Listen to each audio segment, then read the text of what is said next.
몇 년간 걷기 운동만 하다가 맨발로 걷는 게 말초신경을 자극해서 혈액순환이 원활해지고 면역 기능이 강화돼 비만 예방, 체질 개선, 피부 미용, 신경통 치료 등의 효과가 있다고 해서 어제부터 맨발로 걷기 운동을 시작했습니다. 어제 유튜브에 올리려고 맨발로 걷기 하면서 촬영을 했었는데 운동 끝내고 집에 와서 컴퓨터에 전송하면서 확인하니 저장 오류로 파일이 날아가서 오늘 다시 촬영을 합니다. 지금 제가 걷고 있는 곳은 광주 광산구 쌍암동에 있는 쌍암호수공원입니다. 이 공원은 광주과학기술원 앞에 위치해 있으며 공원 중앙에 호수가 있습니다. 봄에는 호수 주변을 따라 잘 조성된 철쭉꽃이 아름답게 피고 가을이면 소나무 숲과 어우러진 중국 단풍나무 외 화렵수들의 단풍이 멋진 곳입니다.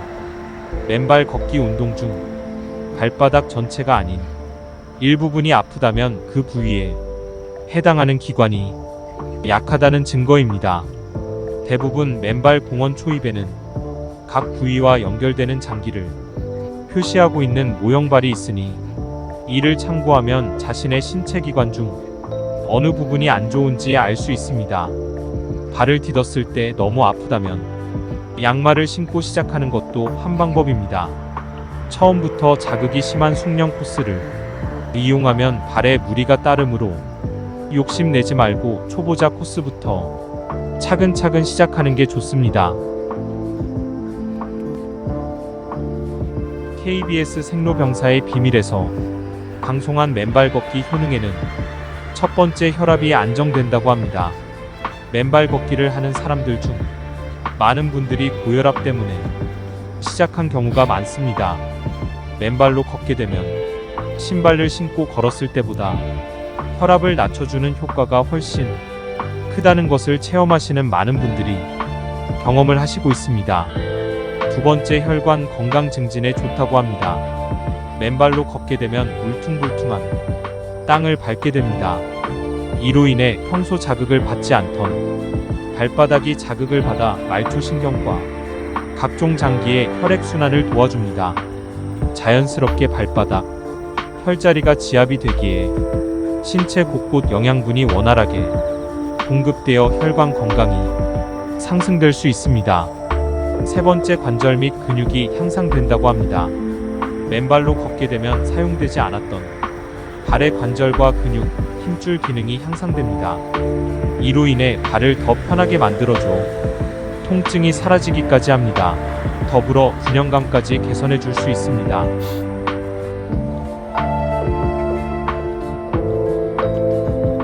지금 걷고 있는 이곳은 잔디광장으로 은행나무와 무궁화꽃, 보리수나무 등이 녹색 잔디와 어우러져 봄에는 보리수가 붉게 익고 가을에는 노란 은행잎이 아름다운 곳으로 일출 시간에 풀잎에 맺힌 이슬이나 늦여름 무르꽃, 사진을 찍은 장소이기도 합니다.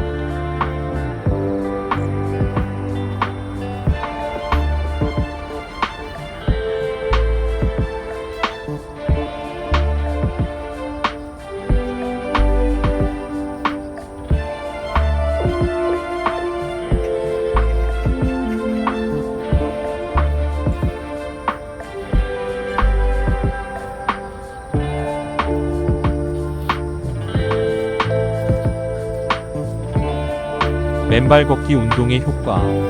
네 번째는 체온이 상승됩니다. 신발을 신고 걸었을 때에는 체온 상승 효과가 그리 크지 않았는데 맨발로 걸었을 때에는 허벅지, 체온이 올라감을 통해 혈액순환이 더욱 원활해졌다는 것을 알 수 있습니다. 다섯 번째, 스트레스가 완화됩니다. 집에서 맨발 걷기는 크게 신체적인 혜택이 느껴지지 않습니다. 그러나 맨발로 모래밭이나 울퉁불퉁 땅을 걸으면 발바닥이 자극되면서 스트레스를 줄일 수 있습니다. 또한 발에 지압이 되기 때문에 경직된 근육을 풀어주고 전체적인 몸의 긴장을 완화시켜주는 힘이 있답니다. 여섯 번째, 통증이 감소됩니다. 신발을 오랜 시간 신으면 발의 온도가 올라가 자연스럽게 붓기가 생기게 됩니다. 그러나 맨발로 걸으면 발가락을 편하게 해주기 때문에 통증이 생기지 않습니다. 이와 함께 발에 혈의 뭉침이 풀리면서 통증 완화에도 효과적입니다. 또 발의 근육들이 활성화되고 강화되기에 관절에 가하는 압력을 풀어주고 걸음걸이 자세도 더욱 안정감 있게 교정되도 합니다. 맨발 걷기 운동은 발바닥과 관련된 통증을 완화해주는 효과가 있습니다.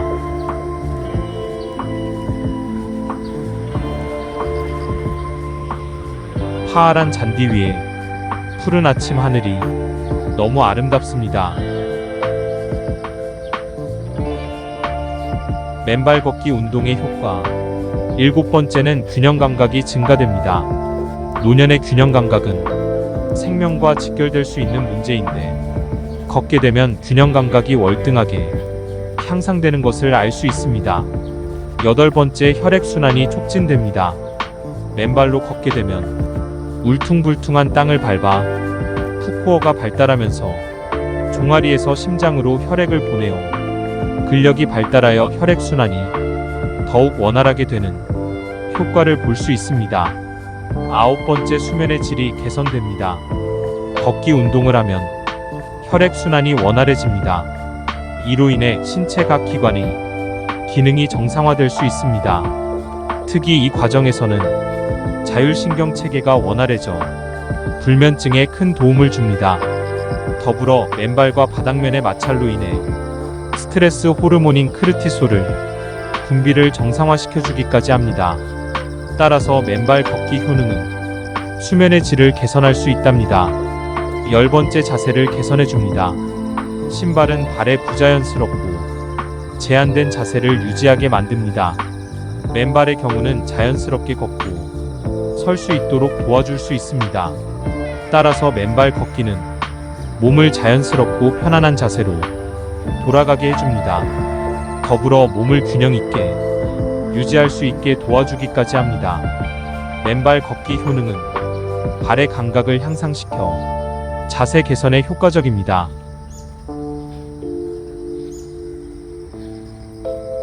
배롱나무꽃이 피어있는 이 길, 저 맞은편에는 가을철이면 중국 단풍이 붉게 물들어 단풍나무 아래는 붉은 양탄자를 깔아놓은 것처럼 변합니다. 올 가을에는 지금 서 있는 이곳에서 벤치를 넣어 사진을 찍어도 멋지게 나올 것 같습니다.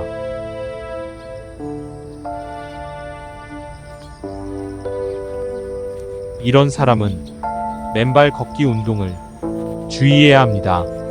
누구나 걷기가 부담이 없는 운동이긴 하지만 맨발 걷기의 경우는 조금 다릅니다. 임산부나 당뇨병이 있는 사람은 피하도록 합니다. 임산부의 발 뒤꿈치는 태아의 머리에 해당하는 부위이기 때문에 자극이 계속되면 위험할 수 있습니다. 당뇨병 환자는 감각이 떨어져 발을 다칠 경우 이를 알아채지 못할 수 있으니 삼가하는 것이 좋습니다. 또 평발이거나 발에 진물이 나고 갈라지는 증상이 있는 경우도 맨발 걷기는 피하도록 합니다. 발바닥 근육이 약한 노약자도 찰과상이나 발목 부상 위험이 있으므로 각별히 주의를 기울여야 합니다. 여성은 생리 중일 때 맨발 걷기를 하면 자칫 생리가 멈추지 않아 빈혈 증상이 올 수도 있습니다.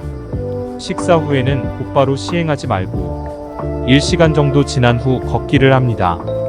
위에 부담을 줘 소화를 방해할 수 있기 때문입니다.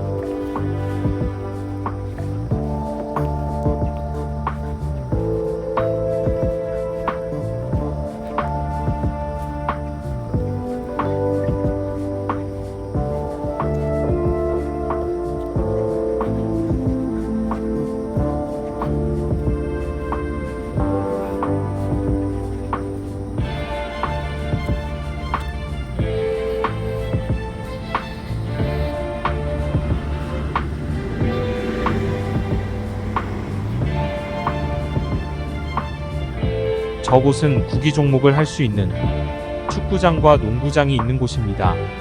축구 동호인들이 축구를 하고 있네요.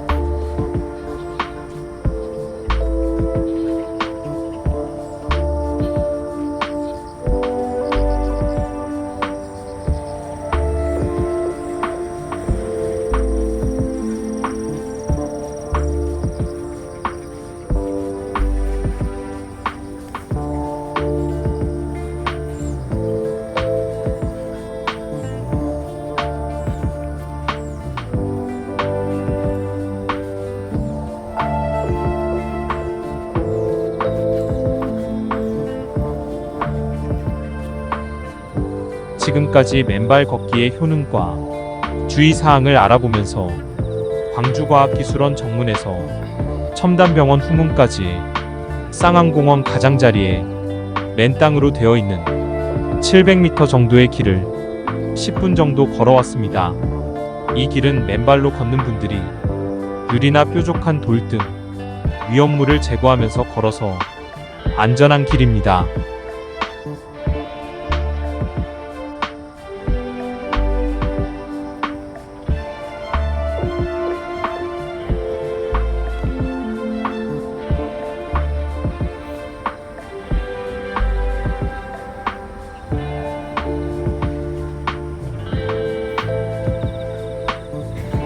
다시 원점으로 되돌아가는 길입니다.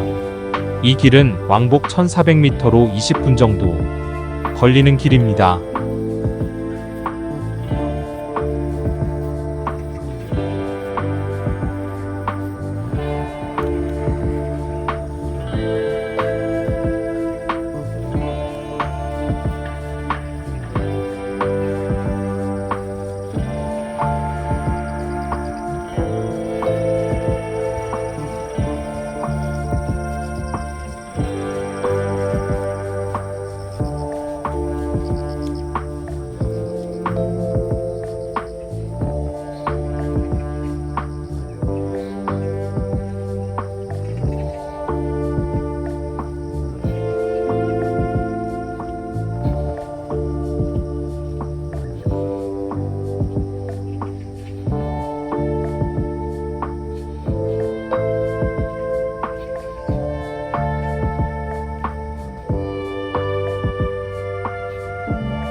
이곳은 언제나 봐도 아름다운 곳입니다.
아침 5시 30분에 집에서 나왔는데 해가 많이 떠올라 그림자가 지네요.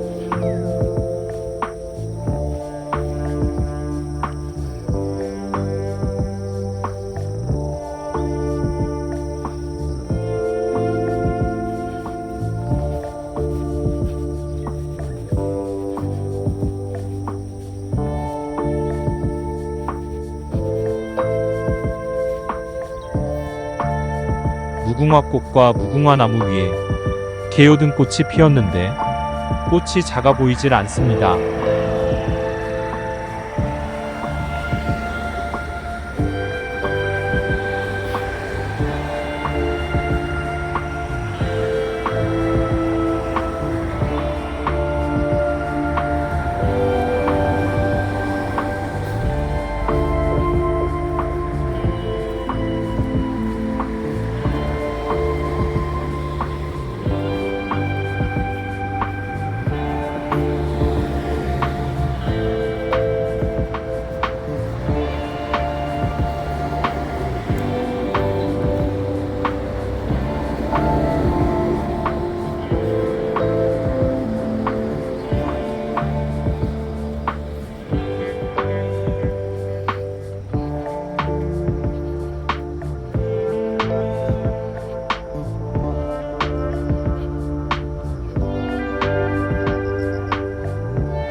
오늘도 호수가변길 3바퀴와 맨발 걷기 왕복 3회, 약 7,000m의 거리를 걸으며 만보 걷기를 끝내고 씻고 집으로 갑니다.